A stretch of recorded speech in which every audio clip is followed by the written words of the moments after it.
கிறிஸ்தவ திருச்சபைக்குள் புகுந்து இஸ்ரேல் தாக்குதல். கழிவறைக்கு சென்று கொண்டிருந்த தாய் மகள் பலி மற்றும் பலர் படுகாயம். காசாவில் உள்ள கிறிஸ்தவ தேவாலயத்திற்குள் புகுந்த இஸ்ரேல் ஸ்னைப்பர்கள் கண்ணில் படும் அனைவர் மீதும் சரமாரி துப்பாக்கிச் சூடு நடத்தி தேவாலயத்தை தீக்கிரையாக்கிய சம்பவம் பரபரப்பை ஏற்படுத்தியுள்ளது. காசாவில் உள்ள ஹோலி ஃபேமிலி கத்தோலிக் தேவாலயத்திற்குள் இஸ்ரேல் படை திடீரென்று புகுந்தது. அங்கு நஹிதா என்ற கிறிஸ்தவ மூதாட்டி தனது மகள் சமர் என்பவரின் உதவியுடன் கழிவறைக்கு நடந்து சென்று கொண்டிருந்த போது அவர்கள் மீது சரமாரி துப்பாக்கிச்சூடு நடத்தியது இஸ்ரேல் படை. இதில் இருவரும் கண்ணிமைக்கும் நேரத்தில் இரத்த வெள்ளத்தில் வீழ்ந்து பலியாகியுள்ளனர். அவர்களை காப்பாற்ற ஓடி வந்தவர்கள் மீதும் சரமாரி துப்பாக்கிச்சூடு நடத்தப்பட்டுள்ளது.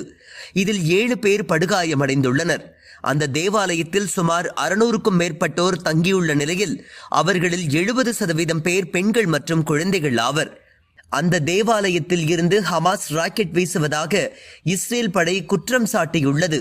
இதனை திட்டவட்டமாக மறுத்த தேவாலய நிர்வாகம் இஸ்ரேலின் குற்றச்சாட்டுக்கள் அவதூறானவை என்றும் தங்கள் தேவாலயத்தில் எந்த போர் நடவடிக்கையும் மேற்கொள்ளப்படவில்லை என்றும் தெரிவித்துள்ளனர்.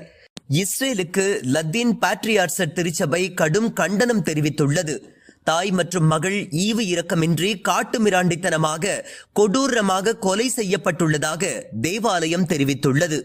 போர் தொடங்கியது முதலே மின்சக்தி உள்ள சில இடங்களில் தேவாலயமும் ஒன்று.